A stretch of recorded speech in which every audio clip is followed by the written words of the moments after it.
ॐ श्री गणेशाय नमः। अथ श्री शनि अष्टोत्तरशतनाम स्तोत्रम्। ॐ प्रां प्रीं प्रौं सः शनैश्चराय नमः। शनैश्चराय शान्ताय सर्वाभीष्टप्रदायिने शरण्याय वरेण्याय सर्वेशाय नमो नमः। सौम्याय सुरवन्द्याय सुरलोकविहारिणे सुखासनोपविष्टाय सुन्दराय नमो नमः।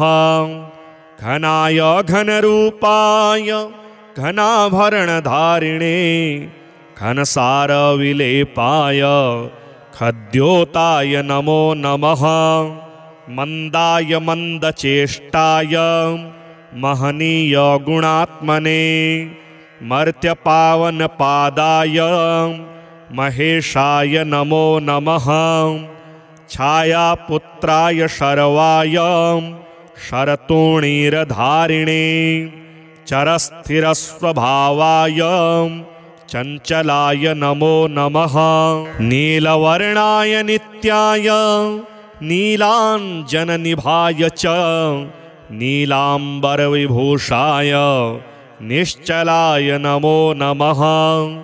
वेद्याय विधिरूपाय विरोधाधारभूमये भेदास्पदस्वभावाय वज्रदेहाय ते नमः। वैराग्यदाय वीराय वीतरोगभयाय च विपत्परम्परेशाय विश्ववन्द्याय ते नमः। गृध्नवाहाय गूढाय कूर्माङ्गाय कुरूपिणे कुत्सिताय गुणाढ्याय गोचराय नमो नमः। अविद्यामूलनाशाय विद्यास्वरूपिणे आयुष्य कारणायाप दुद्धर्त्रे च नमो नमः। विष्णुभक्ताय वशिने विविधागमवेदिने विधिस्तुत्याय वन्द्याय विरूपाक्षाय ते नमः। वरिष्ठाय गरिष्ठाय वज्राङ्कुशधराय च वरदाभयहस्ताय वामनाय नमो नमः। ज्येष्ठापत्नी समेताय श्रेष्ठाय मितभाषिणे कष्टौघनाशकर्याय पुष्टिदाय नमो नमः। स्तुत्याय स्तोत्रगम्याय भक्तिवश्याय भानवे भानुपुत्राय भव्याय पावनाय नमो नमः। धनुरमण्डलसंस्थाय धनदाय धनुष्मते तनुप्रकाशदेहाय तामसाय नमो नमः। अशेषजनवन्द्याय विशेषफलदायिने वशीकृतजनेशाय पशूनां पतये नमः। खेचराय खगेशाय घननीलाम्बराय च काठिन्यमानसायार्य गणस्तुत्याय ते नमः। नीलच्छत्राय नित्याय निर्गुणाय गुणात्मने निरामयाय निन्द्याय वन्दनीयाय ते नमः। धीराय दिव्यदेहाय दीनार्तिहरणाय च दैन्यनाशकरायार्य जनगण्याय ते नमः। क्रूराय क्रूरचेष्टाय कामक्रोधकराय च कलत्रपुत्रशत्रुत्व कारणाय नमो नमः। परिपोषितभक्ताय परभीतिहराय च भक्तसङ्घमनोभीष्ट फलदाय नमो नमः। इत्थं शनैश्चरायेदं नानामष्टोत्तरं शतं प्रत्यहं प्रजपन्मर्त्यो दीर्घमायुरवाप्नुयात्। शनैश्चराय शान्ताय सर्वाभीष्टप्रदायिने शरण्याय वरेण्याय सर्वेशाय नमो नमः। सौम्याय सुरवन्द्याय सुरलोकविहारिणे सुखासनोपविष्टाय सुन्दराय नमो नमः। घनाय घनरूपाय घनाभरणधारिणे घनसारविलेपाय खद्योताय नमो नमः। मन्दाय मन्दचेष्टाय महनीय गुणात्मने मर्त्यपावनपादाय महेशाय नमो नमः। छायापुत्राय शर्वाय शरतोणीरधारिणे चरस्थिरस्वभावाय चञ्चलाय नमो नमः। नीलवर्णाय नित्याय नीलाञ्जननिभाय च नीलाम्बरविभूषाय निश्चलाय नमो नमः। वेद्याय विधिरूपाय विरोधाधारभूमये भेदास्पदस्वभावाय वज्रदेहाय ते नमः। वैराग्यदाय वीराय वीतरोगभयाय च विपत्परम्परेशाय विश्ववन्द्याय ते नमः। गृध्नवाहाय गूढाय कूर्माङ्गाय कुरूपिणे कुत्सिताय गुणाढ्याय गोचराय नमो नमः। अविद्यामूलनाशाय विद्यास्वरूपिणे आयुष्यकारणायाप दुद्धर्त्रे च नमो नमः।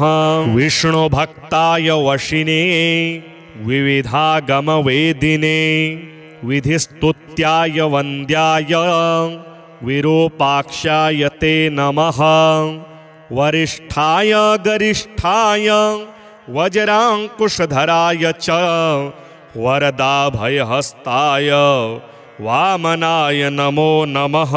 ज्येष्ठापत्नी समेताय श्रेष्ठाय मितभाषिणे कष्टौघनाशकर्याय पुष्टिदाय नमो नमः।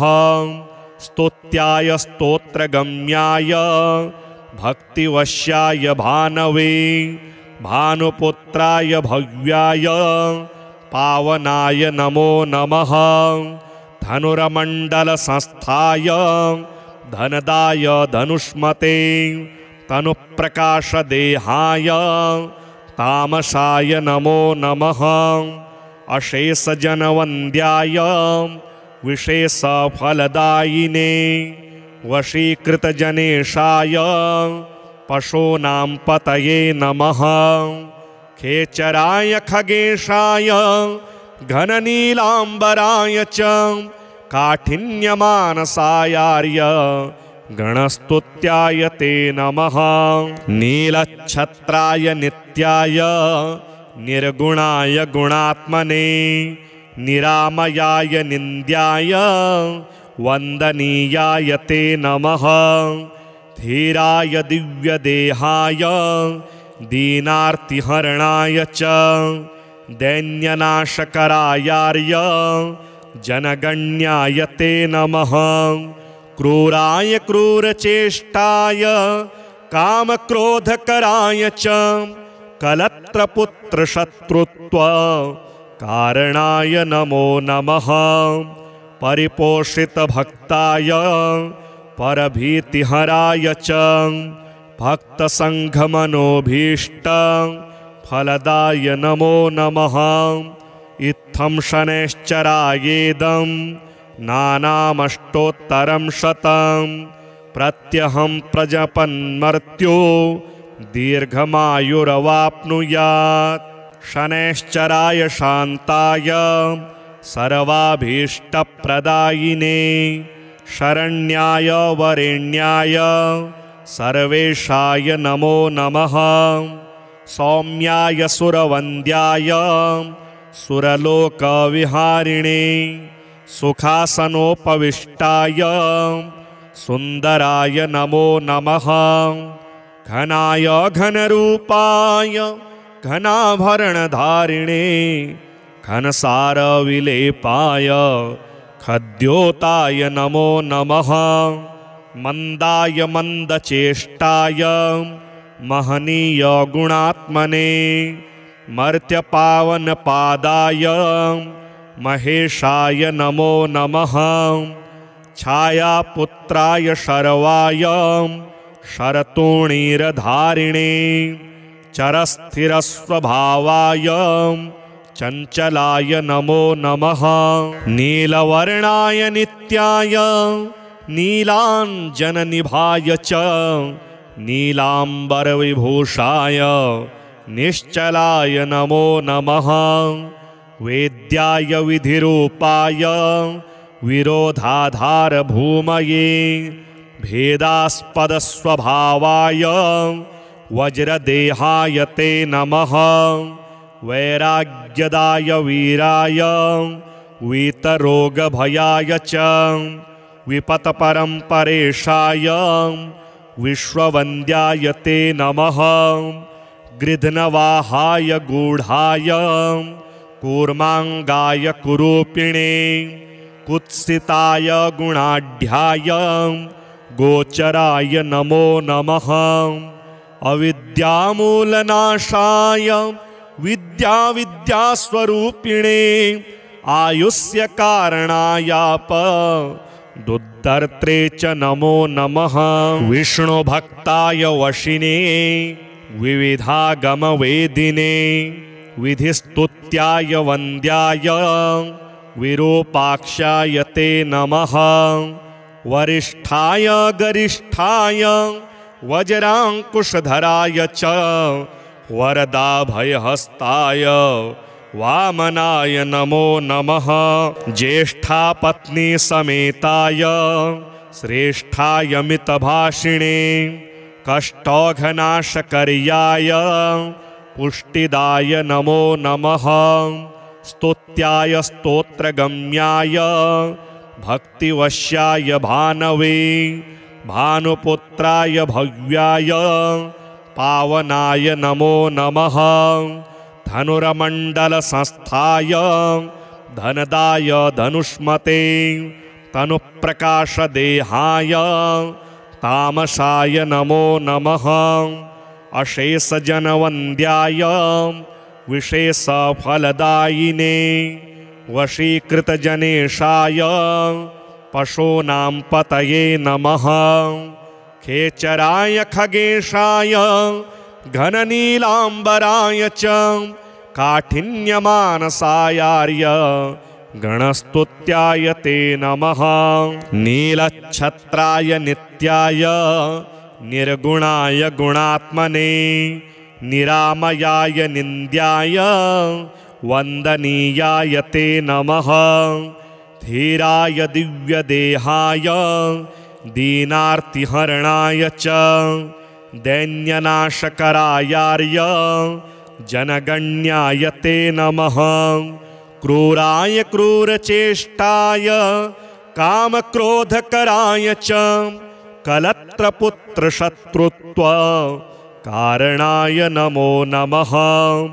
परिपोषितभक्ताय परभीतिहराय च भक्तसङ्घमनोभीष्ट फलदाय नमो नमः। इत्थं शनैश्चरायेदं नानामष्टोत्तरं शतं प्रत्यहं प्रजपन्मर्त्यो दीर्घमायुरवाप्नुयात्। शनैश्चराय शान्ताय सर्वाभीष्टप्रदायिने शरण्याय वरेण्याय सर्वेशाय नमो नमः। सौम्याय सुरवन्द्याय सुरलोकविहारिणे सुखासनोपविष्टाय सुन्दराय नमो नमः। घनाय घनरूपाय घनाभरणधारिणे घनसारविलेपाय खद्योताय नमो नमः। मंदाय मंदचेष्टाय महनीय गुणात्मने मर्त्यपावनपादाय महेशाय नमो नमः। छायापुत्राय शर्वाय शरतोणीरधारिणे चरस्थिरस्वभावाय चञ्चलाय नमो नमः। नीलवर्णाय नित्याय नीलाञ्जननिभाय च नीलाम्बरविभूषाय निश्चलाय नमो नमः। वेद्याय विधिरूपाय विरोधाधारभूमये भेदास्पदस्वभावाय वज्रदेहाय ते नमः। वैराग्यदाय वीराय वीतरोगभयाय च विपत्परम्परेशाय विश्ववन्द्याय ते नमः। गृध्नवाहाय गूढाय कूर्माङ्गाय कुरूपिणे कुत्सिताय गुणाढ्याय गोचराय नमो नमः। अविद्यामूलनाशाय विद्यास्वरूपिणे आयुष्य कारणायाप दुद्धर्त्रे च नमो नमः। विष्णुभक्ताय वशिने विविधागमवेदिने विधिस्तुत्याय वन्द्याय विरूपाक्षाय ते नमः। वरिष्ठाय गरिष्ठाय वज्राङ्कुशधराय च वरदाभयहस्ताय वामनाय नमो नमः। ज्येष्ठापत्नी समेताय श्रेष्ठाय मितभाषिणे कष्टौघनाशकर्याय पुष्टिदाय नमो नमः। स्तुत्याय स्तोत्रगम्याय भक्तिवश्याय भानवे भानुपुत्राय भव्याय पावनाय नमो नमः। धनुर्मण्डलसंस्थाय धनदाय धनुष्मते तनुप्रकाशदेहाय तामसाय नमो नमः। अशेषजनवन्द्याय विशेषफलदायिने वशीकृतजनेशाय पशूनां पतये नमः। खेचराय खगेशाय घननीलाम्बराय च काठिन्यमानसायार्य गणस्तुत्याय ते नमः। नीलच्छत्राय नित्याय निर्गुणाय गुणात्मने निरामयाय निन्द्याय वन्दनीयाय ते नमः।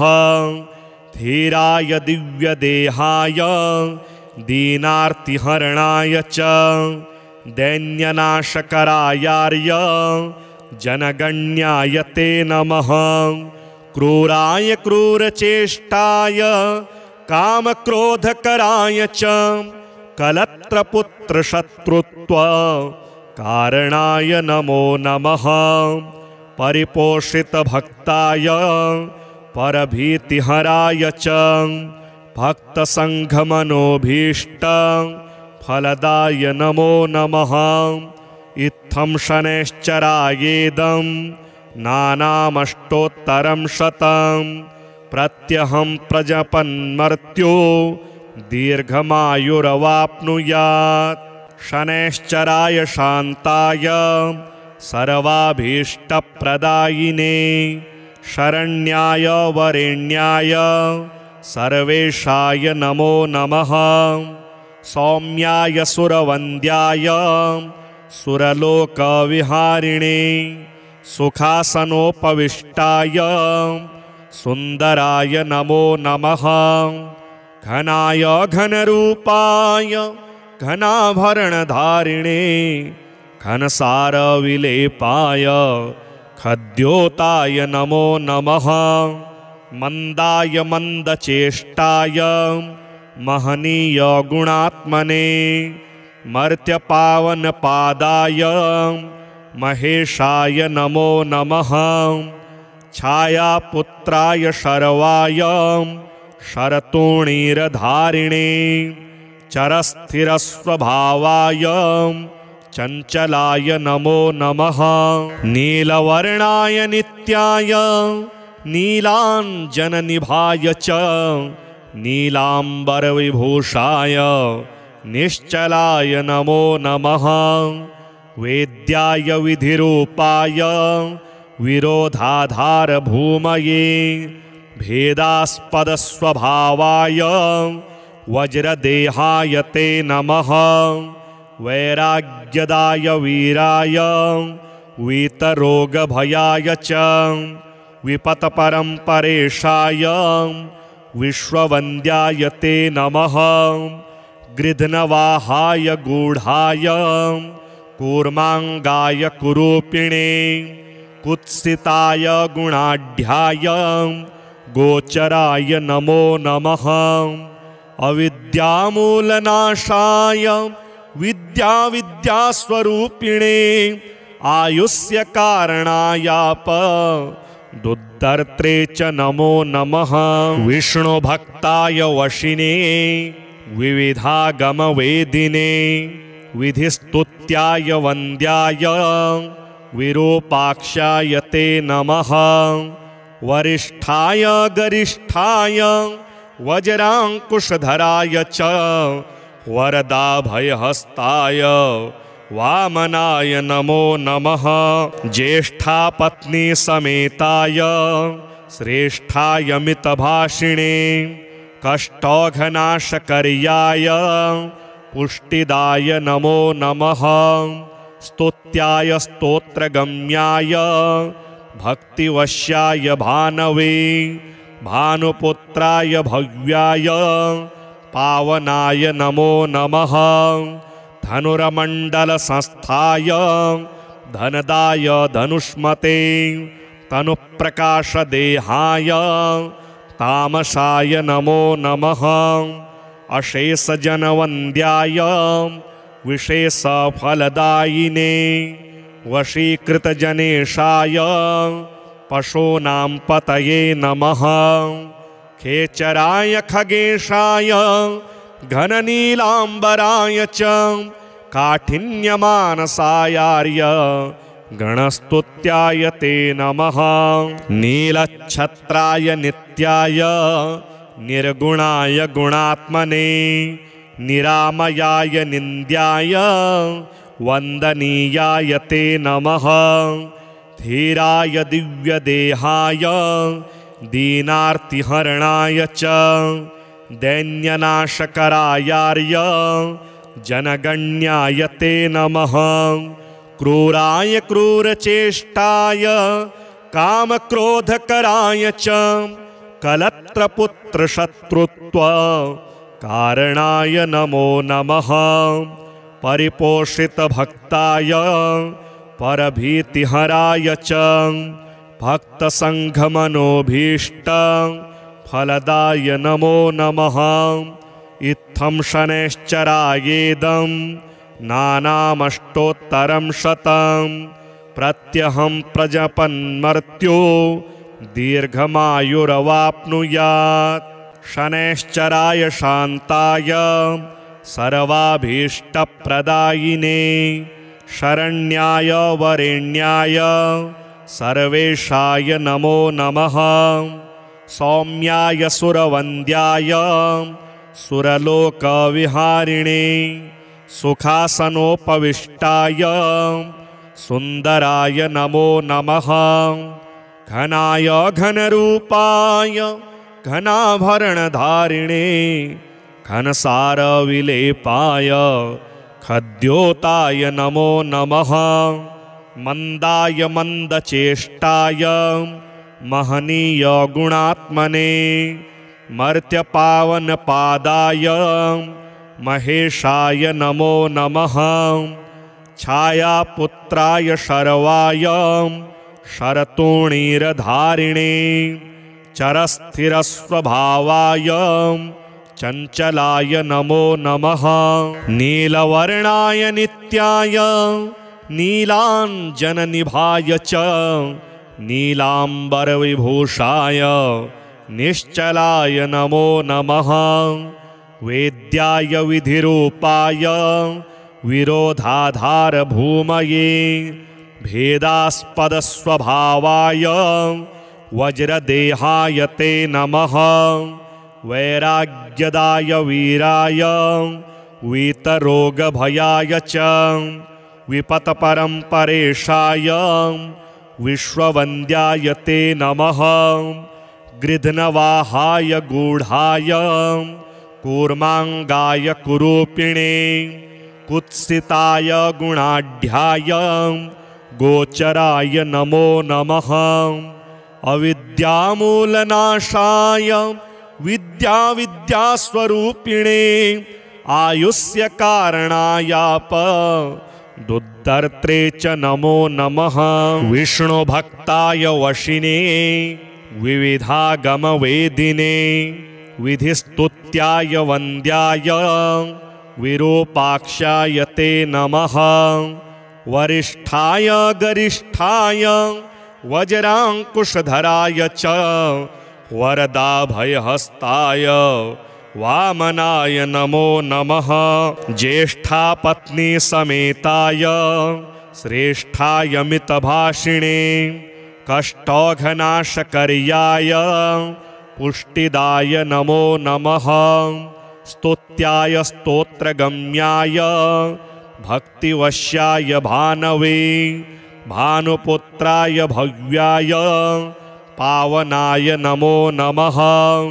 धनुर्मण्डलसंस्थाय धनदाय धनुष्मते तनुप्रकाशदेहाय तामसाय नमो नमः अशेषजनवन्द्याय विशेषफलदायिने वशीकृतजनेशाय पशूनां पतये नमः खेचराय खगेशाय घननीलाम्बराय च काठिन्यमानसायार्य गणस्तुत्याय ते नमः नीलच्छत्राय नित्याय निर्गुणाय गुणात्मने निरामयाय निन्द्याय वन्दनीयाय ते नमः धीराय दिव्यदेहाय दीनार्तिहरणाय च दैन्यनाशकरायार्य जनगण्याय ते नमः क्रूराय क्रूरचेष्टाय कामक्रोधकराय च कलत्रपुत्रशत्रुत्व कारणाय नमो नमः परिपोषितभक्ताय परभीतिहराय च भक्तसङ्घमनोभीष्ट फलदाय नमो नमः इत्थं शनैश्चरायेदं नानामष्टोत्तरं शतं प्रत्यहं प्रजपन्मर्त्यो दीर्घमायुरवाप्नुयात् शनैश्चराय शान्ताय सर्वाभीष्टप्रदायिने शरण्याय वरेण्याय सर्वेशाय नमो नमः सौम्याय सुरवन्द्याय सुरलोकविहारिणे सुखासनोपविष्टाय सुन्दराय नमो नमः घनाय घनरूपाय घनाभरणधारिणे घनसारविलेपाय खद्योताय नमो नमः मंदाय मंदचेष्टाय महनीय गुणात्मने मर्त्यपावनपादाय महेशाय नमो नमः छायापुत्राय शर्वाय शरतोणीरधारिणे चरस्थिरस्वभावाय चंचलाय नमो नमः नीलवर्णाय नित्याय नीलांजननिभाय च नीलांबरविभूषाय निश्चलाय नमो नमः वेद्याय विधिरूपाय विरोधाधार भूमये भेदास्पदस्वभावाय वज्रदेहाय ते नमः वैराग्यदाय वीराय वीतरोगभयाय च विपत्परम्परेशाय विश्ववन्द्याय ते नमः गृध्नवाहाय गूढाय कूर्मांगाय कुरूपिणे कुत्सिताय गुणाढ्याय गोचराय नमो नमः अविद्यामूलनाशाय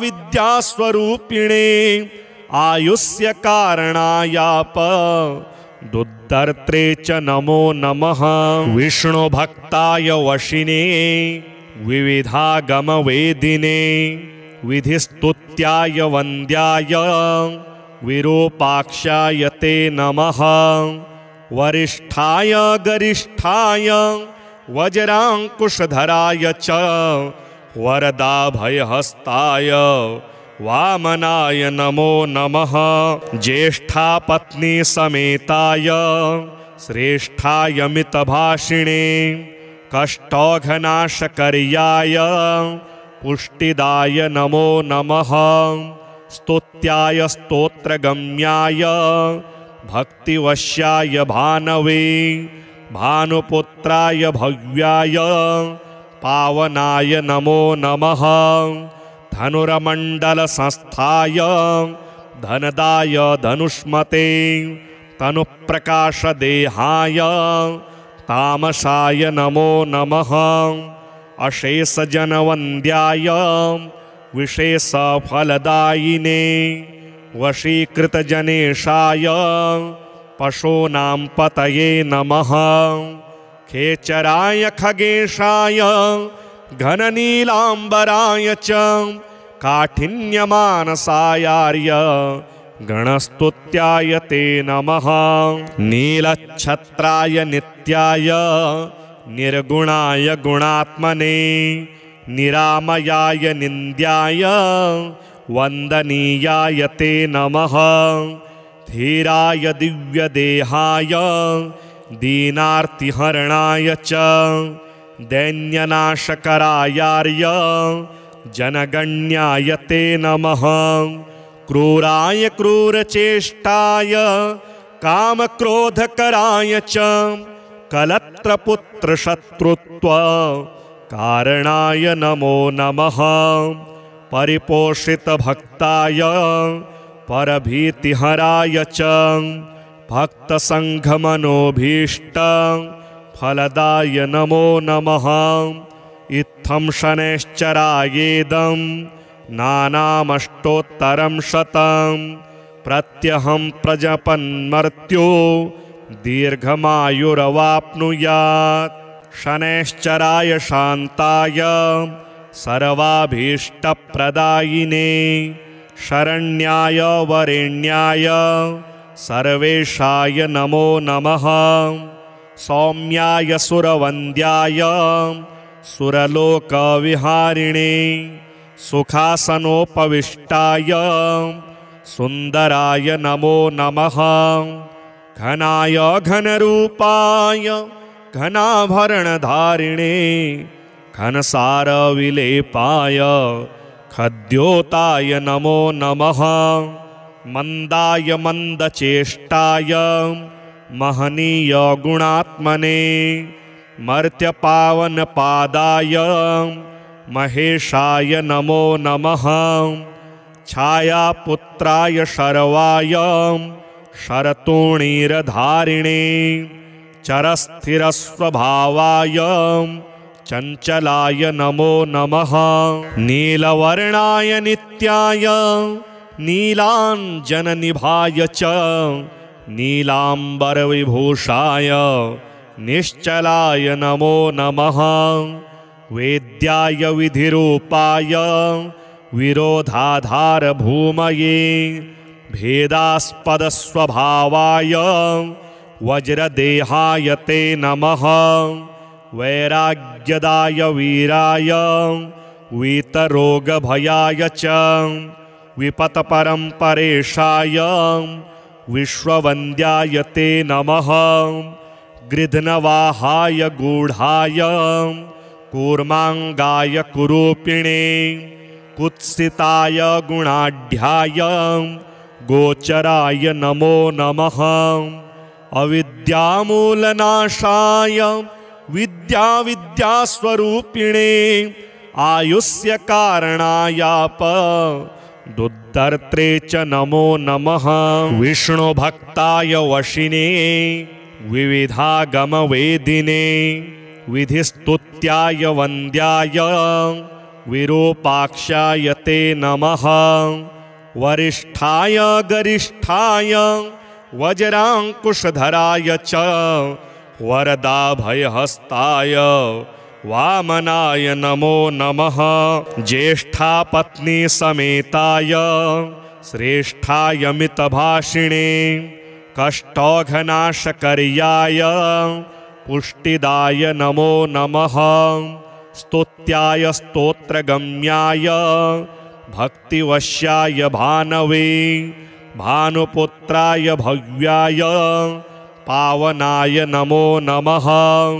धनुर्मण्डलसंस्थाय धनदाय धनुष्मते तनुप्रकाशदेहाय तामसाय नमो नमः।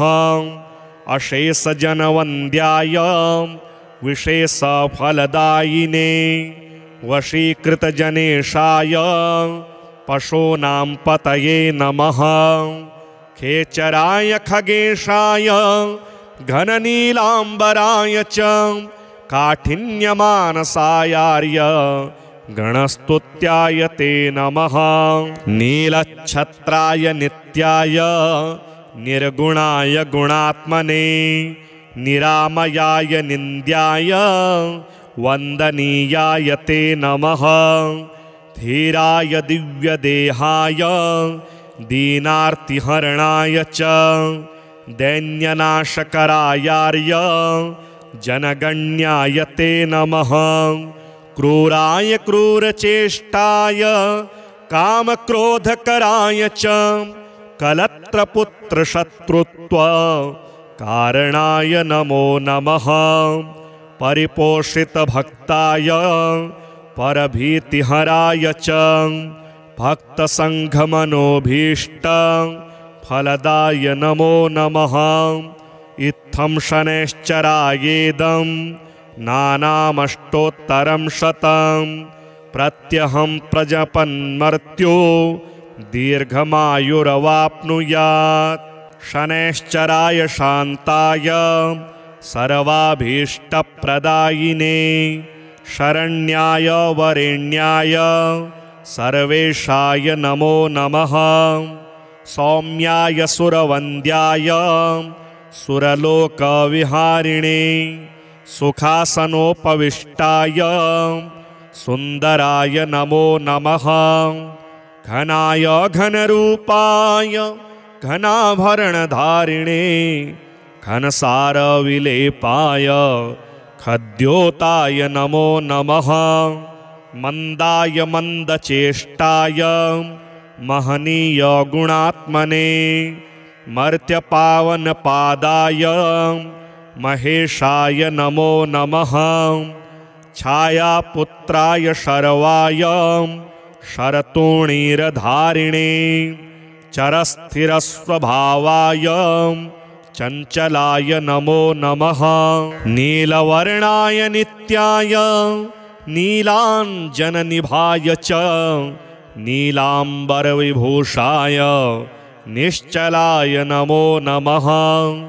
वेद्याय विधिरूपाय विरोधाधारभूमये भेदास्पदस्वभावाय वज्रदेहाय ते नमः। वैराग्यदाय वीराय वीतरोगभयाय च विपत्परम्परेशाय विश्ववन्द्याय ते नमः। गृध्नवाहाय गूढाय कूर्माङ्गाय कुरूपिणे कुत्सिताय गुणाढ्याय गोचराय नमो नमः।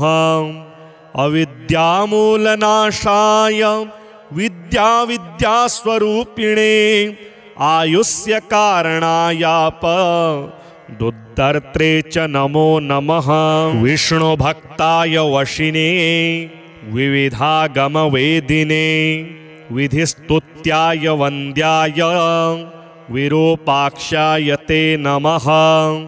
वरिष्ठाय गरिष्ठाय वज्रांकुशधराय च वरदाभयहस्ताय वामनाय नमो नमः। ज्येष्ठापत्नी समेताय श्रेष्ठाय मितभाषिणे कष्टौघनाशकर्याय पुष्टिदाय नमो नमः। स्तुत्याय स्तोत्रगम्याय भक्तिवश्याय भानवे भानुपुत्राय भव्याय पावनाय नमो नमः। धनुर्मण्डलसंस्थाय धनदाय धनुष्मते तनुप्रकाशदेहाय तामसाय नमो नमः। अशेषजनवन्द्याय विशेषफलदायिने वशीकृतजनेशाय पशूनां पतये नमः। खेचराय खगेशाय घननीलाम्बराय च काठिन्यमानसायार्य गणस्तुत्याय ते नमः। नीलच्छत्राय नित्याय निर्गुणाय गुणात्मने निरामयाय निन्द्याय वन्दनीयाय ते नमः। धीराय दिव्यदेहाय दीनार्तिहरणाय च दैन्यनाशकरायार्य जनगण्याय ते नमः। क्रूराय क्रूरचेष्टाय कामक्रोधकराय च कलत्रपुत्रशत्रुत्व कारणाय नमो नमः। परिपोषितभक्ताय परभीतिहराय च भक्तसङ्घमनोभीष्ट फलदाय नमो नमः। इत्थं शनैश्चरायेदं नानामष्टोत्तरं शतं प्रत्यहं प्रजपन्मर्त्यो दीर्घमायुरवाप्नुयात्। शनैश्चराय शान्ताय सर्वाभीष्टप्रदायिने शरण्याय वरेण्याय सर्वेशाय नमो नमः। सौम्याय सुरवन्द्याय सुरलोकविहारिणे सुखासनोपविष्टाय सुन्दराय नमो नमः। घनाय घनरूपाय घनाभरणधारिणे घनसारविलेपाय खद्योताय नमो नमः। मन्दाय मन्दचेष्टाय महनीय गुणात्मने मर्त्यपावनपादाय महेशाय नमो नमः। छायापुत्राय शर्वाय शरतोणीरधारिणे चरस्थिरस्वभावाय चञ्चलाय नमो नमः। नीलवर्णाय नित्याय नीलाञ्जननिभाय च नीलाम्बरविभूषाय निश्चलाय नमो नमः। वेद्याय विधिरूपाय विरोधाधारभूमये भेदास्पदस्वभावाय वज्रदेहाय ते नमः। वैराग्यदाय वीराय वीतरोगभयाय च विपत्परम्परेशाय विश्ववन्द्याय ते नमः। गृध्नवाहाय गूढाय कूर्माङ्गाय कुरूपिणे कुत्सिताय गुणाढ्याय गोचराय नमो नमः। अविद्यामूलनाशाय विद्यास्वरूपिणे आयुष्य कारणायाप दुद्धर्त्रे च नमो नमः। विष्णुभक्ताय वशिने विविधागमवेदिने विधिस्तुत्याय वन्द्याय विरूपाक्षाय ते नमः। वरिष्ठाय गरिष्ठाय वज्रांकुशधराय च वरदाभयहस्ताय वामनाय नमो नमः। ज्येष्ठापत्नी समेताय श्रेष्ठाय मितभाषिणे कष्टौघनाशकर्याय पुष्टिदाय नमो नमः स्तुत्याय स्तोत्रगम्याय भक्तिवश्याय भानवे भानुपुत्राय भव्याय पावनाय नमो नमः धनुर्मण्डलसंस्थाय धनदाय धनुष्मते तनुप्रकाशदेहाय तामसाय नमो नमः अशेषजनवन्द्याय विशेषफलदायिने वशीकृतजनेशाय पशूनां पतये नमः खेचराय खगेशाय घननीलाम्बराय च काठिन्यमानसायार्य गणस्तुत्याय ते नमः नीलच्छत्राय नित्याय निर्गुणाय गुणात्मने निरामयाय निन्द्याय वन्दनीयाय ते नमः धीराय दिव्यदेहाय दीनार्तिहरणाय च दैन्यनाशकरायार्य जनगण्याय ते नमः क्रूराय क्रूरचेष्टाय कामक्रोधकराय च कलत्रपुत्रशत्रुत्व कारणाय नमो नमः परिपोषितभक्ताय परभीतिहराय च भक्तसङ्घमनोभीष्ट फलदाय नमो नमः इत्थं शनैश्चरायेदं नानामष्टोत्तरं शतं प्रत्यहं प्रजपन्मर्त्यो दीर्घमायुरवाप्नुयात् शनैश्चराय शान्ताय सर्वाभीष्टप्रदायिने शरण्याय वरेण्याय सर्वेशाय नमो नमः सौम्याय सुरवन्द्याय सुरलोकविहारिणे सुखासनोपविष्टाय सुन्दराय नमो नमः घनाय घनरूपाय घनाभरणधारिणे घनसारविलेपाय खद्योताय नमो नमः मन्दाय मन्दचेष्टाय महनीय गुणात्मने मर्त्यपावनपादाय महेशाय नमो नमः छायापुत्राय शर्वाय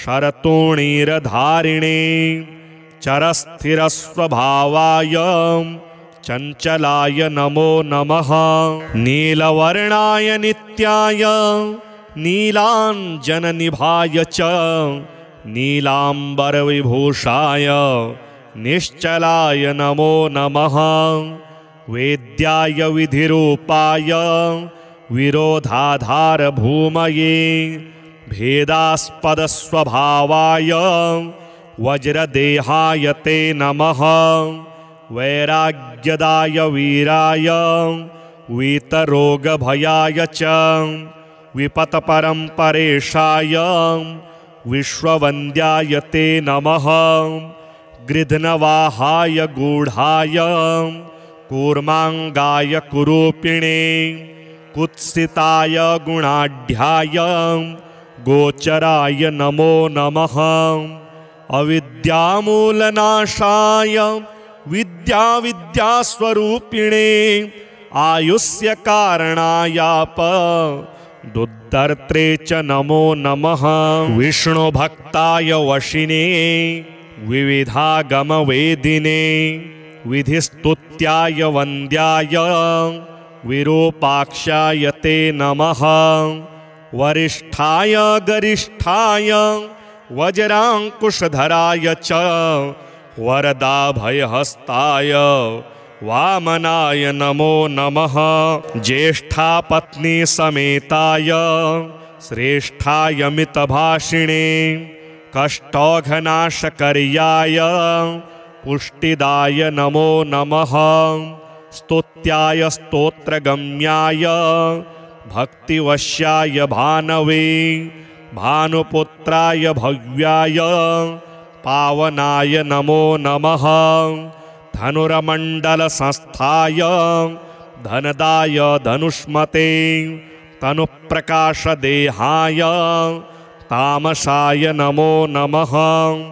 अशेषजनवन्द्याय विशेषफलदायिने वशीकृतजनेशाय पशूनां पतये नमः। खेचराय खगेशाय घननीलाम्बराय च काठिन्यमानसायार्य गणस्तुत्याय ते नमः। नीलच्छत्राय नित्याय निर्गुणाय गुणात्मने निरामयाय निन्द्याय वन्दनीयाय ते नमः। धीराय दिव्यदेहाय दीनार्तिहरणाय च दैन्यनाशकरायार्य जनगण्याय ते नमः। क्रूराय क्रूरचेष्टाय कामक्रोधकराय च कलत्रपुत्रशत्रुत्व कारणाय नमो नमः। परिपोषितभक्ताय परभीतिहराय च भक्तसङ्घमनोभीष्ट फलदाय नमो नमः। इत्थं शनैश्चरायेदं नानामष्टोत्तरं शतं प्रत्यहं प्रजपन्मर्त्यो दीर्घमायुरवाप्नुयात्।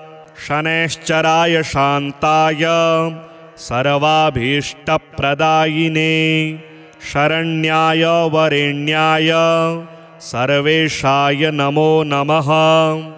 सौम्याय सुरवन्द्याय सुरलोकविहारिणे सुखासनोपविष्टाय सुन्दराय नमो नमः। घनाय घनरूपाय घनाभरणधारिणे घनसारविलेपाय खद्योताय नमो नमः। मंदाय मंदचेष्टाय महनीय गुणात्मने मर्त्यपावनपादाय महेशाय नमो नमः। छायापुत्राय शर्वाय शरतोणीरधारिणे चरस्थिरस्वभावाय चञ्चलाय नमो नमः। नीलवर्णाय नित्याय नीलाञ्जननिभाय च नीलाम्बरविभूषाय निश्चलाय नमो नमः। वेद्याय विधिरूपाय विरोधाधारभूमये भेदास्पदस्वभावाय वज्रदेहाय ते नमः। वैराग्यदाय वीराय वीतरोगभयाय च विपत्परम्परेशाय विश्ववन्द्याय ते नमः। गृध्नवाहाय गूढाय कूर्माङ्गाय कुरूपिणे कुत्सिताय गुणाढ्याय गोचराय नमो नमः। अविद्यामूलनाशाय विद्यास्वरूपिणे आयुष्य कारणायाप दुद्धर्त्रे च नमो नमः। विष्णुभक्ताय वशिने विविधागमवेदिने विधिस्तुत्याय वन्द्याय विरूपाक्षाय ते नमः। वरिष्ठाय गरिष्ठाय वज्राङ्कुशधराय च वरदाभयहस्ताय वामनाय नमो नमः। ज्येष्ठापत्नी समेताय श्रेष्ठाय मितभाषिणे कष्टौघनाशकर्याय पुष्टिदाय नमो नमः। स्तुत्याय स्तोत्रगम्याय भक्तिवश्याय भानवे भानुपुत्राय भव्याय पावनाय नमो नमः। धनुर्मण्डलसंस्थाय धनदाय धनुष्मते तनुप्रकाशदेहाय तामसाय नमो नमः। अशेषजनवन्द्याय विशेषफलदायिने वशीकृतजनेशाय पशूनां पतये नमः। खेचराय खगेशाय घननीलाम्बराय च काठिन्यमानसायार्य गणस्तुत्याय ते नमः। नीलच्छत्राय नित्याय निर्गुणाय गुणात्मने निरामयाय निन्द्याय वन्दनीयाय ते नमः। धीराय दिव्यदेहाय दीनार्तिहरणाय च दैन्यनाशकरायार्य जनगण्याय ते नमः। क्रूराय क्रूरचेष्टाय कामक्रोधकराय च कलत्रपुत्रशत्रुत्व कारणाय नमो नमः। परिपोषितभक्ताय परभीतिहराय च भक्तसङ्घमनोभीष्ट फलदाय नमो नमः। इत्थं शनैश्चरायेदं नानामष्टोत्तरं शतं प्रत्यहं प्रजपन्मर्त्यो दीर्घमायुरवाप्नुयात्। शनैश्चराय शान्ताय सर्वाभीष्टप्रदायिने शरण्याय वरेण्याय सर्वेशाय नमो नमः।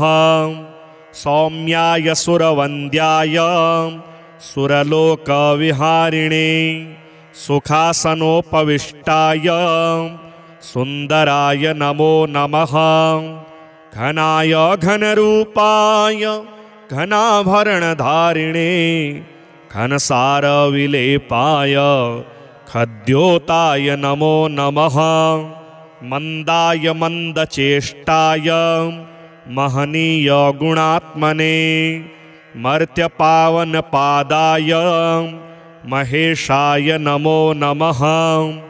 छायापुत्राय शर्वाय शरतोणीरधारिणे चरस्थिरस्वभावाय चञ्चलाय नमो नमः। नीलवर्णाय नित्याय नीलाञ्जननिभाय च नीलाम्बरविभूषाय निश्चलाय नमो नमः। वेद्याय विधिरूपाय विरोधाधारभूमये भेदास्पदस्वभावाय वज्रदेहाय ते नमः। वैराग्यदाय वीराय वीतरोगभयाय च विपत्परम्परेशाय विश्ववन्द्याय ते नमः। गृध्नवाहाय गूढाय कूर्माङ्गाय कुरूपिणे कुत्सिताय गुणाढ्याय गोचराय नमो नमः। अविद्यामूलनाशाय विद्यास्वरूपिणे आयुष्य कारणायाप दुद्धर्त्रे च नमो नमः। विष्णुभक्ताय वशिने विविधागमवेदिने विधिस्तुत्याय वन्द्याय विरूपाक्षाय ते नमः। वरिष्ठाय गरिष्ठाय वज्राङ्कुशधराय च वरदाभयहस्ताय वामनाय नमो नमः। ज्येष्ठापत्नी समेताय श्रेष्ठाय मितभाषिणे कष्टौघनाशकर्याय पुष्टिदाय नमो नमः। स्तुत्याय स्तोत्रगम्याय भक्तिवश्याय भानवे भानुपुत्राय भव्याय पावनाय नमो नमः। धनुर्मण्डलसंस्थाय धनदाय धनुष्मते तनुप्रकाशदेहाय तामसाय नमो नमः। अशेषजनवन्द्याय विशेषफलदायिने वशीकृतजनेशाय पशूनां पतये नमः। खेचराय खगेशाय घननीलाम्बराय च काठिन्यमानसायार्य गणस्तुत्याय ते नमः। नीलच्छत्राय नित्याय निर्गुणाय गुणात्मने निरामयाय निन्द्याय वन्दनीयाय ते नमः। धीराय दिव्यदेहाय दीनार्तिहरणाय च दैन्यनाशकरायार्य जनगण्याय ते नमः।